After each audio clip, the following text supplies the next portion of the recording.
Vowel sound ई की बात करेंगे आज। ई, वॉवल साउंड ई जिसको कहते हैं हम लोग। ई का उच्चारण जो है वो आपको कई बार कई शब्दों में कभी छोटी ई के तौर पर नजर आएगा, कभी बड़ी ई के तौर पर नजर आएगा, कभी ए के तौर पर भी आप इसका उच्चारण करेंगे। तो आपको ई के इन तीनों उच्चारण को जानना बेहद जरूरी है। क्यों? क्योंकि आप चाहते हैं अंग्रेजी पढ़ना, लिखना और बोलना। तो अंग्रेजी पढ़ना, बोलना और लिखने के लिए ये बहुत बहुत जरूरी है। तो चलिए जानते हैं कैसे आप ये समझ पाएंगे कि कब ई का उच्चारण छोटी ई हो रहा है, कब बड़ी ई हो रहा है, या कब ए के तौर पर इसका उच्चारण किया जा रहा है। तो सबसे पहले बात करेंगे वॉवल साउंड ई का उच्चारण जब छोटी ई या हर्षई के तौर पर किया जाए। किसके तौर पर? छोटी ई के तौर पर या तो हर्षई के तौर पर इसका उच्चारण किया जाएगा। शब्द जैसे कि इंग्लिश, ENGLISH, इसको पढ़ते हैं इंग्लिश। इसका यहां पर उच्चारण हो रहा है छोटी ई के तौर पर, इंग्लिश। देखिए जोर पड़ रहा है, इंग्लिश यानी कि अंग्रेजी। बीइंग, क्या पढ़ रहे हैं? बिगिन, पढ़ रहे हैं ना? BEGIN, बिगिन यानी कि शुरू करना। बिगिन यानी कि शुरू करना। चलिए कुछ और उदाहरण देखते हैं। EAT, इसको पढ़ते हैं ईट। क्या पढ़ते हैं? ईट यानी कि खाना। ईट यानी कि खाना। इंजन, क्या कहते हैं? जब कहते हैं तो क्या कहते हैं?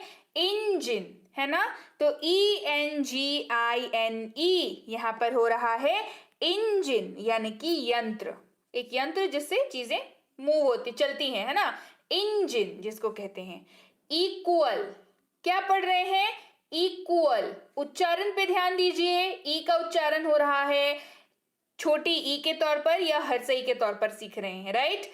इक्वल यानी कि बराबर। EQUAL, equal. यहां पर ई का उच्चारण हो रहा है छोटी ई के तौर पर।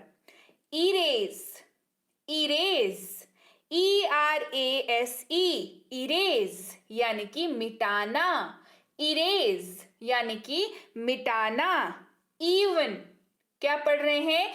EVEN, इवन यानी यहां तक की। इवन, यहां तक की।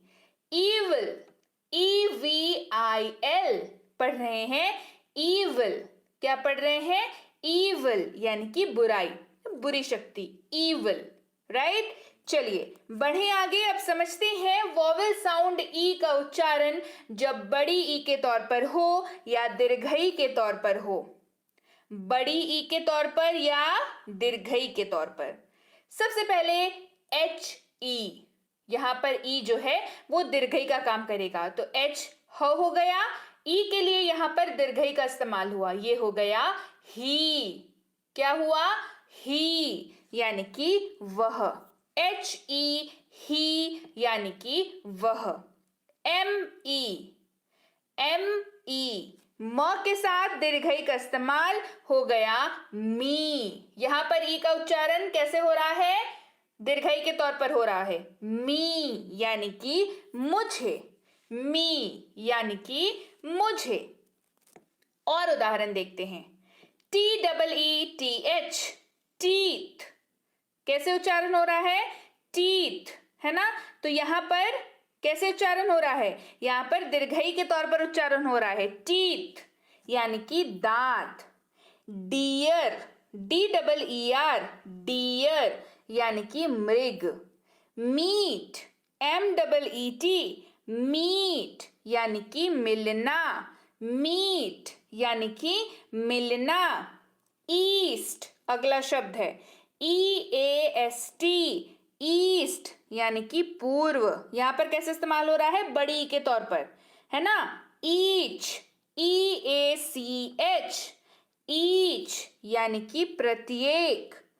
ईयर, YEAR, ईयर यहाँ पर बड़ी के तौर पर इस्तेमाल हो रहा है, राइट। ईयर है ना, यानी कि वर्ष।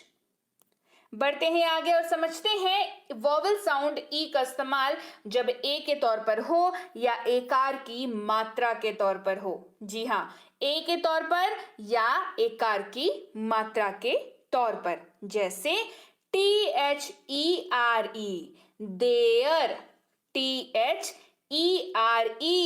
हो गया, यहाँ पर द के ऊपर एकार की मात्रा लगा, ये बन गया दे, ये हो गया देयर यानी कि वहां। देयर यानी कि वहां। वेयर, WHERE, यहां पर एकार की मात्रा के तौर पर इस्तेमाल हो रहा है। वेयर, वेयर यानी कि कहां। वेयर यानी कि कहां। फिर और एग्जाम्पल देखते हैं।